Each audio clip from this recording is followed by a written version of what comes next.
Si l'eau avait tourné dans l'autre sens, Elle ne tourne jamais dans l'autre sens. Dans l'hémisphère nord, l'eau s'écoule dans le sens inverse des aiguilles d'une montre. On appelle ça l'effet Coriolis. N'importe quoi. L'eau n'obéit pas à tes règles. Ça me paraît bizarre quand même. Lisa a toujours raison, mais ce phénomène me paraît étrange. Tu crois qu'elle a raison? Bon, on a qu'à essayer de comprendre qu'est-ce qu'est l'effet Coriolis. Allez, c'est parti.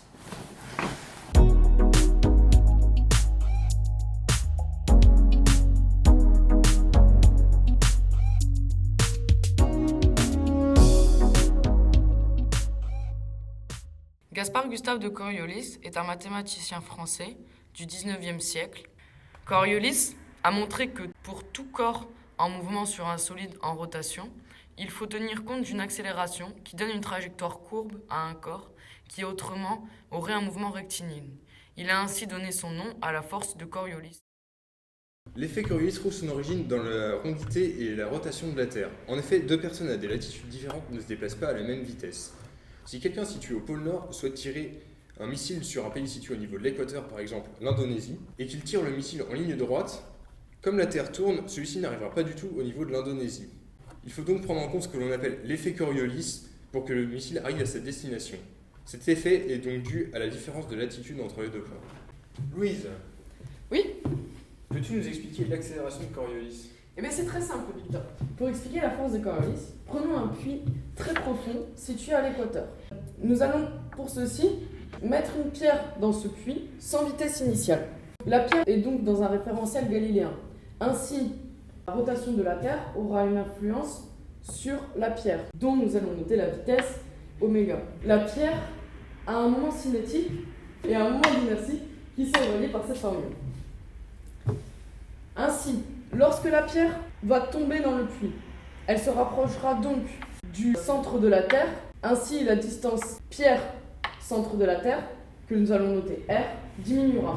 Or, le moment cinétique se conserve. Donc, obligatoirement, oméga doit augmenter. Or, la vitesse de rotation de la Terre reste aussi constante. Mais on remarque que lorsque la pierre tombera dans le puits, elle subira une déviation. C'est en fait cette déviation qui va compenser exactement la diminution de R. Cette déviation que nous appelons la force de Coriolis. Ainsi, pour conclure, la force de Coriolis est la force d'inertie qu'un observateur dans un référentiel galiléen doit introduire pour expliquer la déviation de trajectoire d'un objet se déplaçant à une vitesse v dans une direction qui fait varier sa distance de l'axe de rotation. On assimile à la force de Coriolis une valeur que nous appelons accélération de Coriolis. Pour calculer cette valeur, nous allons reprendre le même schéma que nous avons vu précédemment.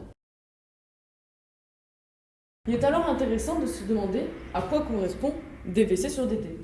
Il s'agit d'une composante de variation de vitesse dans l'intervalle de temps dt. Cela correspond donc à l'accélération de Coriolis qui, comme nous l'avons vu précédemment, est responsable de la vitesse de variation. On a donc gamma c, l'accélération de Coriolis. Victor, sais-tu comment on peut mettre en évidence cette force? Nous allons mettre en évidence cette force dans un premier temps grâce à une expérience avec un saladier, et dans un second temps en expliquant brièvement le principe du pendule de Foucault. Pour l'expérience du saladier, prenons un saladier et une bille colorée. Nous allons étudier la trajectoire de la bille lâchée du haut du saladier dans deux cas possibles. On observe dans le premier cas que la trajectoire de la bille passe par le centre du saladier. Pour le deuxième cas, nous avons gardé le même saladier et nous avons colorié la bille en rouge. Nous avons fait tourner le saladier à 40 tours minutes. On observe que la trajectoire de la bille ne passe pas par le centre du saladier. Lorsque le saladier tourne, la bille est déviée. Nous avons donc mis en évidence une force de déviation, la force de Coriolis. Nous allons maintenant parler du pendule de Foucault. Le pendule de Foucault a été réalisé par Jean-Bernard Léon Foucault. Qu'est-ce que le pendule de Foucault? Le pendule de Foucault est un pendule avec un fil que nous allons représenter ici. Le pendule de Foucault a été lâché dans le Panthéon à Paris. Le pendule était attaché grâce à un fil que l'on a lancé sans vitesse initiale. Le but de l'expérience était d'observer le plan d'oscillation du pendule. Il a été constaté que le pendule était en rotation autour de son point d'attache. En effet, au bout de quelques temps, on a observé que le pendule changeait de direction. Et il a en effet effectué le tour sur lui-même en un peu moins de 32 heures, à la latitude de Paris. En fait, lorsque l'on réalise cette expérience, on observe en réalité une opposition entre deux mouvements, c'est-à-dire entre le mouvement de la direction du pendule et entre le mouvement de rotation de la Terre. Or, la direction du pendule ne varie pas. En fait, on a l'impression que c'est la direction du pendule qui varie, mais c'est en réalité la table et tout ce qui nous entoure qui tourne autour du pendule. C'est ainsi que que Foucault a réussi à montrer que la Terre tourne. Nous allons maintenant faire le rapprochement de cette expérience avec la force de Coriolis. Pour expliquer la rotation du plan d'oscillation, les forces que subit le pendule ne suffisent pas. On rappelle que l'expérience tente de prouver que la Terre tourne sur elle-même. Donc, au départ, on ne tient pas compte de cette rotation et de ce qu'elle engendre. On est donc obligé d'introduire une nouvelle force, la force de Coriolis, qui, comme on l'a vu, est due à la rotation de la Terre. On a donc bien mis en évidence l'effet Coriolis. On rencontre cette force de Coriolis dans la vie de tous les jours. Nous allons montrer deux exemples avec les cyclones et le sens de rotation des siphons dans les éviers et les baignoires. Commençons donc par les cyclones. Un cyclone est un tourbillon de vent violent se formant dans les zones tropicales. Les vents violents s'enroulent autour d'une zone de basse pression appelée œil. Quel est le lien avec la force de Coriolis ? Le cyclone est donc constitué de zones de basse et de haute pression. La zone de haute pression est attirée vers la zone de basse pression, l'œil du cyclone. Cette force qui les attire est appelée force de gradient supérieur. Deux forces agissent sur le cyclone. En effet, nous sommes dans un référentiel tournant. La force de Coriolis entre donc en jeu. De plus, le système est en rotation. C'est donc la force centrifuge qui rentre en jeu. L'équilibre de ces trois forces a pour conséquence l'enroulement des vents autour de la zone de basse pression dans le sens des aiguilles d'une montre dans l'hémisphère sud et dans le sens inverse dans l'hémisphère nord. C'est donc l'effet Coriolis qui fait varier le sens de rotation des cyclones en fonction de l'hémisphère. Victor va maintenant nous expliquer le sens de rotation d'un siphon dans un lavabo ou dans une baignoire ou encore dans des toilettes. Pour vérifier l'hypothèse selon laquelle le sens de rotation d'un siphon dépend de l'hémisphère, qu'elle est donc la même dans un même hémisphère, nous allons réaliser une expérience toute simple. Nous allons remplir des lavabos de différents diamètres, de différents volumes d'eau, ajouter quelques gouttes de colorant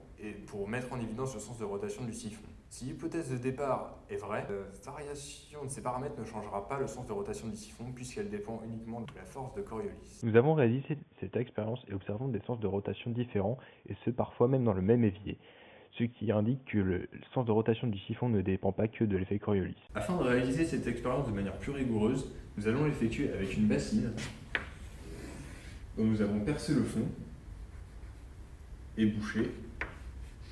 Nous l'avons ensuite rempli d'eau et laissé l'eau reposer pendant 1 heure afin qu'elle n'ait aucun mouvement. Nous avons ensuite ajouté quelques gouttes d'encre pour mettre en évidence le sens de rotation du siphon et débouché. Nous avons réalisé cette expérience 10 fois en faisant varier les paramètres comme le volume ou la taille de la bassine. Et nous avons constaté que dans 8 cas sur 10, le sens de rotation était le même dans le sens inverse des aiguilles d'une montre. Dans les deux autres cas, il se tournait dans le sens des aiguilles d'une montre. Quand les paramètres variants sont vraiment isolés, on se rend compte que le sens de rotation du siphon est presque toujours le même. On peut dire que dans le lavabo, le sens de rotation dépend d'une multitude de paramètres et qui est très varié. On serait donc tenté de conclure qu'il n'existe aucune force qui régisse le sens de rotation du siphon. Cependant, l'expérience de la bassine montre une certaine homogénéité dans ce sens de rotation. Peut-on alors conclure qu'il existe une force, même minime, qui régit le sens de rotation d'un siphon ? Nous avons vu dans la première partie que l'effet Coriolis est dû à une différence de latitude. Or, cette différence de latitude entre le bord sud et nord d'un lavabo est très faible, voire négligeable, et donc l'influence de la Terre est minime sur le sens de rotation d'un siphon, et elle est donc supplantée par des paramètres extérieurs. Pour conclure, on peut dire que le sens de rotation d'un siphon ne varie pas en fonction de l'hémisphère, démontant ainsi la légende. En effet, cette légende est fondée selon un principe d'inertie, la force de Coriolis. Elle est due à la différence de latitude entre deux points. C'est donc pourquoi elle est négligeable dans un lavabo pour le sens de rotation d'un siphon. Or, dans certains cas, comme le cas du cyclone, qui est en réalité un gigantesque siphon, la force de Coriolis entre en jeu. On associe à la force de Coriolis l'accélération de Coriolis que nous avons calculée. Gamma C est égal à 2 oméga V. Si l'on veut observer de manière évidente les effets de la force de Coriolis, il faut augmenter la vitesse du référentiel par rapport au référentiel galiléen. Cas de figure que l'on peut aisément mettre en pratique grâce à un saladier et une platine tournante. La force de Coriolis est également utilisée dans l'industrie et dans l'armée, pour de nombreuses technologies.